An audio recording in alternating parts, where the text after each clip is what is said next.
mga kababayan. I am Maddie. And I am Yya, your host for today. Welcome to MAYYA PODS in Broadcast. Excellent broadcast. Every day in every way. Before I introduce to you our guests for today, let us first watch the viral video of the students cracking jokes during their class hours.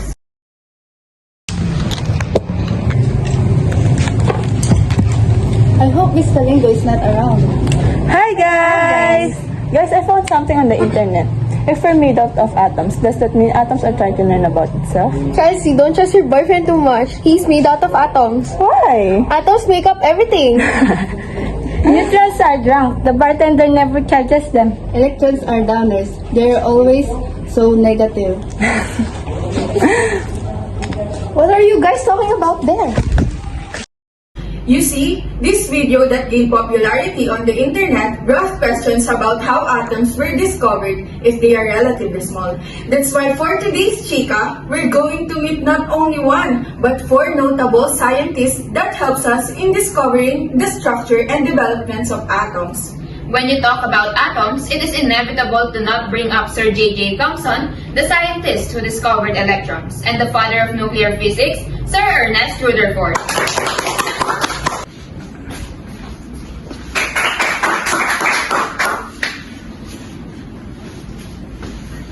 Welcome to MAYYA PODS in Broadcast, sir. Thank you. We are pleased to meet you. Thank you.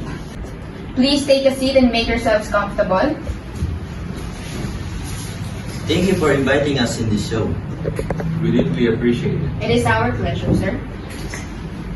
If you were confused as of why they are here and present with us, it is because we are going to take a snippet of how they came up with their contribution and its importance in modern science. Today, we are going to answer different questions from the internet.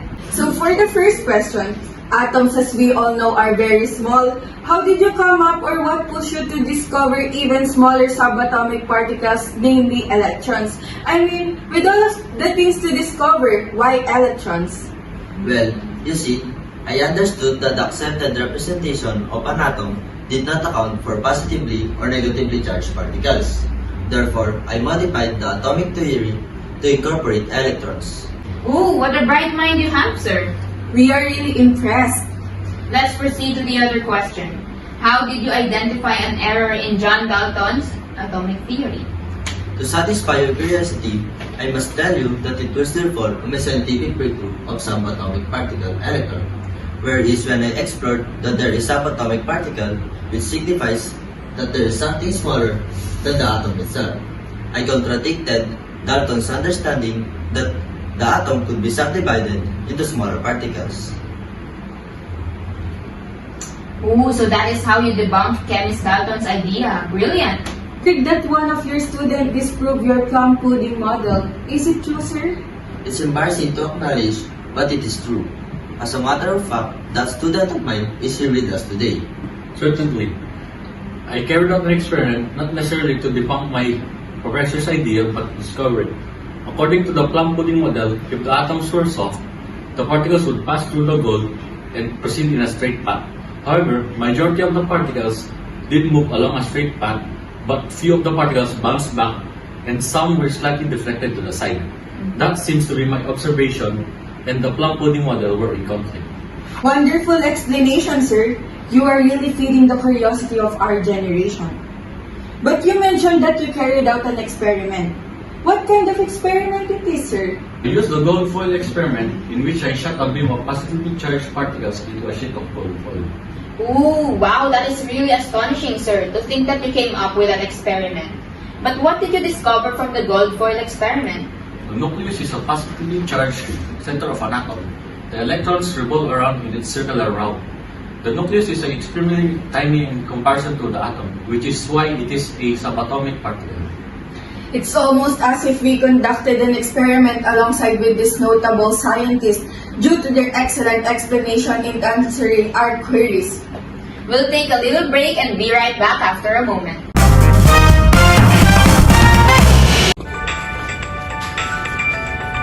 Did you know that Jesus Christ is not the only person on earth that can walk on water? You can too.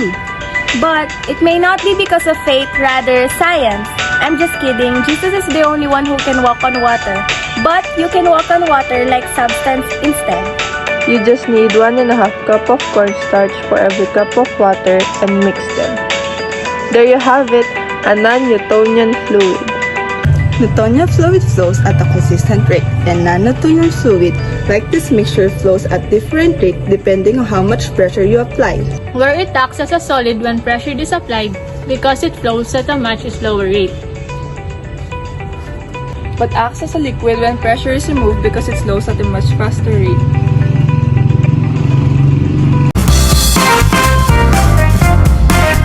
Welcome to MAYYA PODS Broadcast. I hope that you're still watching because now we will have the person who founded the quantum mechanics, which is Sir Niels Bohr. And the physicist who measured the X-ray spectra of various metals, none other than Sir Henry Moseley. Welcome to our show, sir.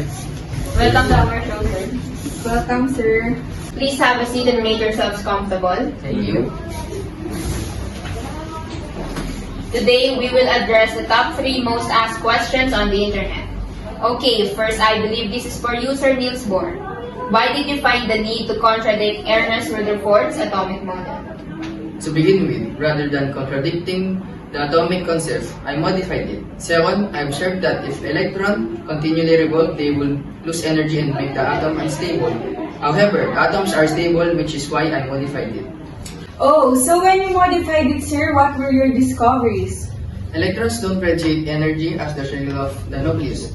They travel in discrete orbits and each orbit represents energy level, wherein the electrons further from the nucleus has the higher energy levels. An electron moves from low to high energy level when an excited state. Electrons can move from high energy level to a low one when electrons emit photons. Wow, so that really explained why atoms are still stable despite electrons traveling inside the atoms, because they have discrete orbits. Moving on to the next set of questions, these are for you, Sir Henry Moseley. What intrigued you to develop the application of X-ray spectra, and what did you discover from it? So that I could study this X-ray to learn more about what goes on inside atoms. I learned from this William Lawrence Bragg that when high-energy electrons hit solid, such as metal, the solid emit X-ray, each element produces X-ray at a different frequency. As I discovered, I also discovered that graphing the square root of X-ray frequency against the atomic number of elements produced a straight line graph. I heard that you removed the errors of the arrangement of the elements in the periodic table. How did you do it?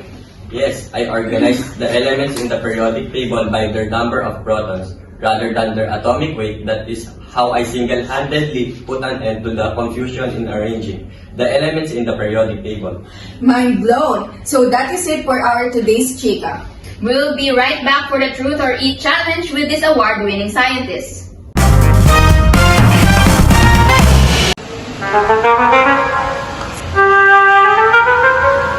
Topic! Rose fight. Game. Topic. Ano yan? Bagyo. Para bahayin yung bato mo. Ito ito. Bagyo guys. Uy, last na! Bato. Double laser. Kibus. Tara, tita. You are now watching MAYYA PODS Broadcast. Well, for today, we are going to play a game with this scientist. How lucky can you be to be playing with them, right? And how lucky the audience are to witness this moment. We are going to play Truth or Eat challenge with Sir J.J. Thompson, Ernest Rutherford, Niels Bohr, and Henry Moseley.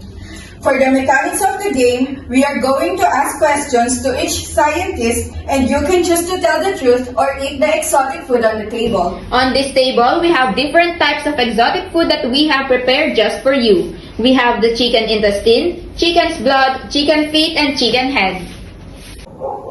Bloody hell, what precisely are all this food? I think those are scraps for peasants. I would not mind eating those. That will be a reason for concern, gentlemen. Alright, let's start and let's play the game.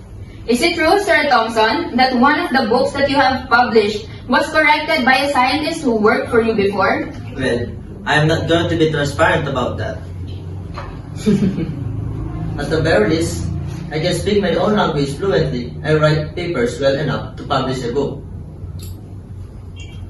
And for Sir Niels Bohr, who is your most hated scientist that is here with us today, and why?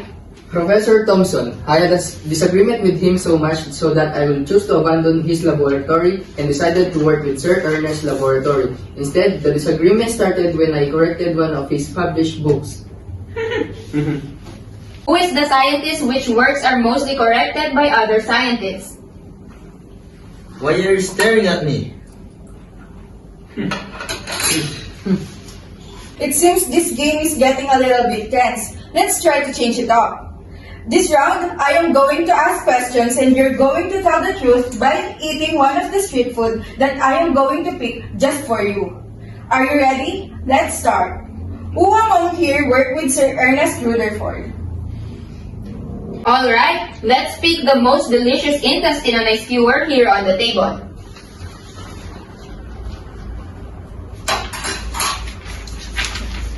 He was reputed for causing explosion now and again, and he ended up breaking a record of glass.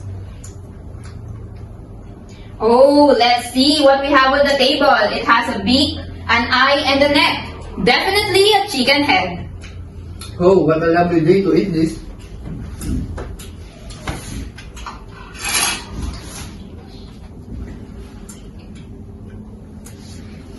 He invented the first atomic battery in 1912 but was unable to stop the particles. Sir Henry, I have something that you will surely love. It has 4 fingers, definitely the chicken feet. Ah, bloody hell, this is utterly hideous. During the World War I, he worked on a top-secret project to solve the problems of submarine detection by sonar. Wow, a top secret project? We have a blood on a skewer, but it's real, don't worry.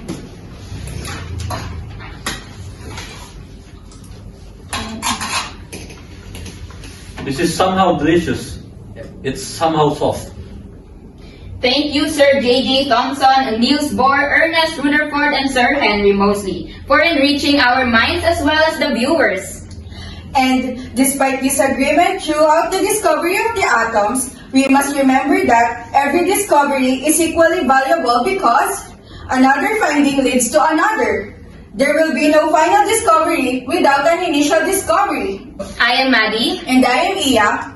Once again, this is MAYYA PODS in Broadcast.